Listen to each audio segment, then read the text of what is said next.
तो नमस्कार मेरे प्यारे साथियों। इस वीडियो में हम बात करने वाले हैं उत्तर प्रदेश के मृदा अपरदन व मृदा संरक्षण के बारे में। पिछली वीडियो में यानी कि क्लास 5 में हमने बात की थी यूपी की मृदा के बारे में कि यूपी में कौन सी मृदा पाई जाती है और कितने प्रकार की मृदा पाई जाती है और किस विशेष क्षेत्र में कौन सी मृदा पाई जाती है। अब इस वीडियो में हम बात करेंगे मृदा अपरदन क्या होता है और कितने प्रकार का होता है और मृदा संरक्षण क्या होता है। तो आइए इससे संबंधित हम 10 महत्वपूर्ण प्रश्न पढ़ेंगे जो परीक्षाओं की दृष्टि से अति महत्वपूर्ण है और अक्सर यहीं से प्रश्न बनते हैं। तो क्वेश्चन नंबर 1 है, मृदा अपरदन कितने प्रकार का होता है? ऑप्शन है 2, 3, 4, 5।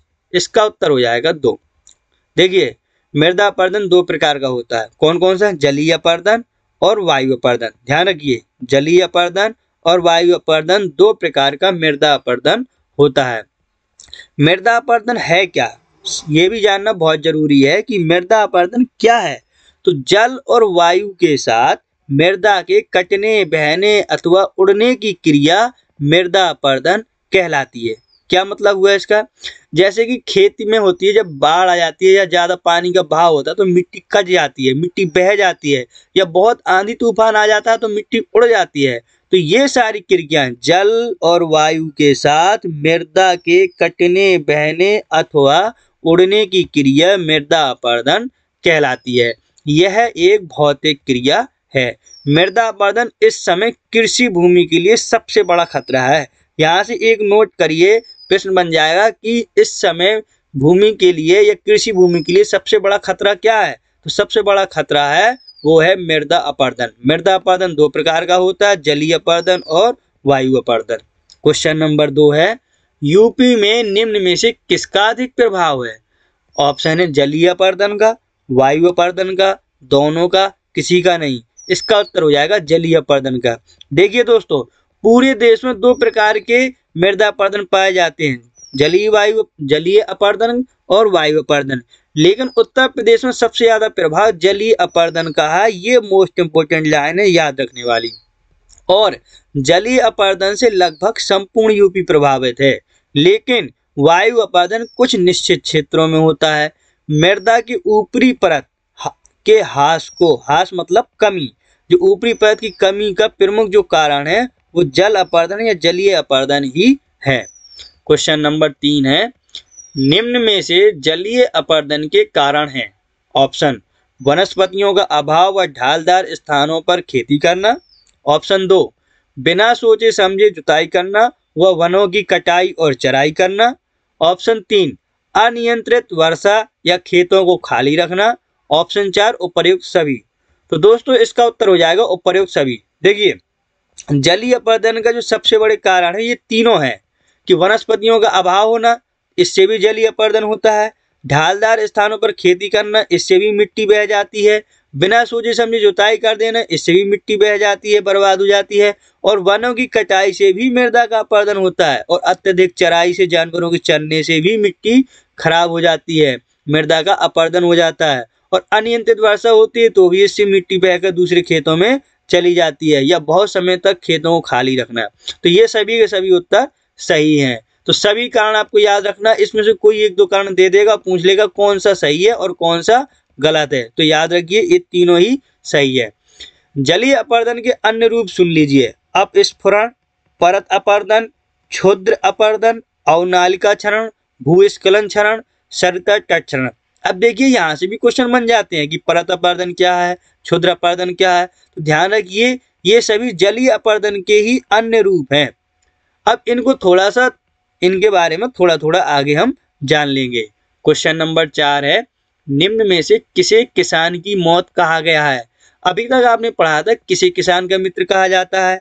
आज हम आपको बताने वाले हैं किसे किसान की मौत कहा गया है। तो आप जानते हैं किसान का मित्र तो केंचुआ होता है, लेकिन किसान का मौत ऑप्शन है मृदा अपरदन, परत अपरदन, क्षुद्र अपरदन, इनमें से कोई नहीं।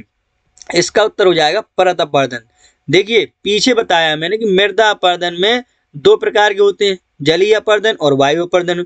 उसमें भी मैंने बताया कि जलीय अपरदन यूपी में सर्वाधिक प्रभावित है और उसके कई रूप हैं, जिसमें से एक परत अपरदन और दूसरे क्षुद्र अपरदन भी मैंने जलीय अपरदन का रूप बताया था। तो दोनों ये जलीय अपरदन के रूप हैं। लेकिन किसान का मौत किसको कहा गया है, तो वो परत अपरदन को कहा गया है। ध्यान रखिए, इंपॉर्टेंट क्वेश्चन है। परत अपरदन समतल खेतों में बहुत सूक्ष्म तरीके से होता है, जिससे उर्वरता कम हो जाती है। देखिए, जब कोई चीज सूक्ष्म तरीके से होती है तो पता नहीं चलती है। तो इस तरीके से जब यह मृदा अपरदन होता है, तो परत अपरदन जब होता है तो किसानों को पता नहीं चलता और धीरे धीरे वहां की मिट्टी कटती जाती है। इसीलिए इसको किसान की मौत कहा गया है। क्वेश्चन नंबर 5 है, अवनालिका क्षरण से प्रभावित क्षेत्र हैं। अब देखिए, ये भी जलीय अपरदन का ही रूप है, अवनालिका क्षरण। याद रखिए, पीछे ही बता चुका हूं मैं, भूल मत जाना। ऑप्शन है यमुना और चंबल क्षेत्र यानी कि इटावा, बुंदेलखंड क्षेत्र या बघेलखंड क्षेत्र या ये सभी। इसका उत्तर हो जाएगा यमुना और चंबल क्षेत्र यानी कि इटावा का जो क्षेत्र है, चंबल का क्षेत्र, वो अवनालिका क्षरण से प्रभावित है। अवनालिका क्षरण क्षुद्र स्रावता का ही विशाल रूप है और ये यूवी सरंग के आकार की होती है। क्वेश्चन नंबर 6 है, वायु अपरदन से प्रभावित जिले हैं। अभी तक हम जलीय अपरदन के बारे में पढ़ रहे थे, अब आया क्वेश्चन वायु अपरदन का, जो अपरदन का दूसरा रूप है। तो ऑप्शन है आगरा, मथुरा, इटावा या ये सभी। इसका उत्तर हो जाएगा ये सभी। दोस्तों, ये तीनों जिले, और ये तीनों जिले पश्चिमी जिले कहलाते हैं यूपी के। या मालूम है ना आपको पश्चिमी जिले कौन से हैं, पूर्वी जिले कौन से हैं? यदि नहीं मालूम है तो मैंने क्लास 1 क्लास 2 में बताया, उसको जरूर देखिए। तो वायु अपरदन से प्रभावित जिले तीनों हैं, आगरा, मथुरा और इटावा। गर्मी के महीनों में अधिक होता है वायु अपरदन, और क्योंकि गर्मी के महीनों में तेज हवा आंधी आती है तो वहां वायु अपरदन होता है। 3200 एकड़, कितनी? यूपी की 3200 एकड़ भूमि प्रतिवर्ष विनाश वायु अपरदन के कारण होती है। क्वेश्चन नंबर 7 है, यूपी में वायु अपरदन से सर्वाधिक प्रभावित क्षेत्र हैं। ऑप्शन है पश्चिमी क्षेत्र, पूर्वी क्षेत्र, उत्तरी क्षेत्र, दक्षिणी क्षेत्र।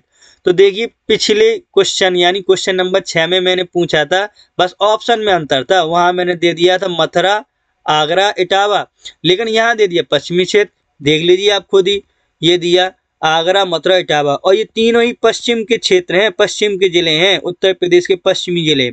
और यहाँ ऑप्शन बदल दिए, तो इसका उत्तर हो जाएगा पश्चिमी क्षेत्र। इसका उत्तर सही हो जाएगा।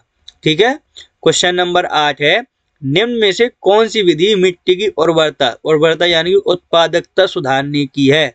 यानी कि इनमें से कौन सी विधि है जो मिट्टी की उत्पादकता को बढ़ाती है? जैविक पदार्थों में वृद्धि, ऑप्शन 2 है रासायनिक उर्वरकों द्वारा मिट्टी के पोषक तत्वों में वृद्धि, 3 है सस्यावर्तन, भूमि को परती छोड़ना तथा मिश्रित कृषि, या ये सभी। इसका उत्तर हो जाएगा ये सभी। क्वेश्चन नंबर 9 है, मृदा की उर्वरता में ह्रास को कहा जाता है। ह्रास मतलब कमी, कमी को क्या कहा जाता है? तो मृदा की उर्वरता में यदि कमी हो जाए तो उसको क्या कहा जाएगा? मृदा अवक्षय कहा जाएगा, या मृदा अपरदन, या मृदा संरक्षण, या इनमें से कोई नहीं। इसका उत्तर हो जाएगा मृदा अवक्षय। देखिए दोस्तों, एक चीज समझ लीजिए, ये तीनों चीज अलग अलग है, मृदा अवक्षय, मृदा अपरदन और मृदा संरक्षण। मृदा अपरदन के बारे में मैं पहले ही बता चुका हूं, लेकिन इन तीनों को एक बार फिर से हम देखते हैं आखिर ये है क्या, इनमें अंतर क्या है। तो देखिए, मृदा अवक्षय का मतलब है मृदा की उर्वरता में कमी।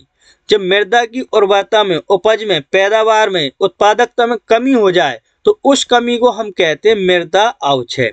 और मृदा अपरदन, हमने बताया कि जल और वायु के साथ मृदा के कटने, बहने अथवा उड़ने की क्रिया को मृदा अपरदन कहते हैं। मृदा का नष्ट होना, कटना, बहना, उड़ना, ये मृदा अपरदन है। और मृदा में उर्वरता की कमी हो जाए, उत्पादकता की कमी हो जाए तो उसको हम मृदा अवक्षय कहते हैं। और मृदा संरक्षण, मृदा संरक्षण का मतलब है कि मृदा को संरक्षित करना, मिट्टी को सुरक्षित करना। यह एक विधि है जिससे मिट्टी की उर्वरता बनाए रखी जाती है और मिट्टी के अपघटन और क्षय को रोका जाता है। किसको रोका जाता है? अपघटन और क्षय को, यानी नष्ट होने को रोका जाता है, उसको संरक्षित किया जाता है। और मिट्टी की निम्नीकृत दशाओं को सुधारा जाता है, यानी कि उसको उच्च किया जाता है, अच्छा किया जाता है। क्वेश्चन नंबर 10 है, यूपी में सीमांत कृषक किन्हें कहा गया है? Most important question. ऑप्शन है 1 एकड़ से कम भूमि वालों को, 2 हेक्टेयर से कम भूमि वालों को, 1 हेक्टेयर से कम भूमि वालों को, या 2.5 हेक्टेयर से कम भूमि वालों को। तो इसका उत्तर हो जाएगा 1 हेक्टेयर से कम भूमि वालों को।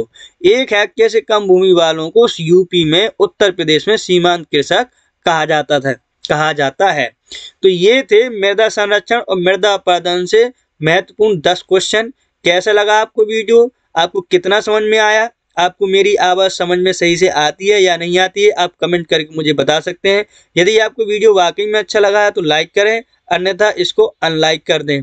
और क्या कमी रहेगी ये आप मुझे बता सकते हैं। तो मिलते हैं एक नई वीडियो में, तब तक के लिए बहुत बहुत धन्यवाद। नमस्कार, जय हिंद।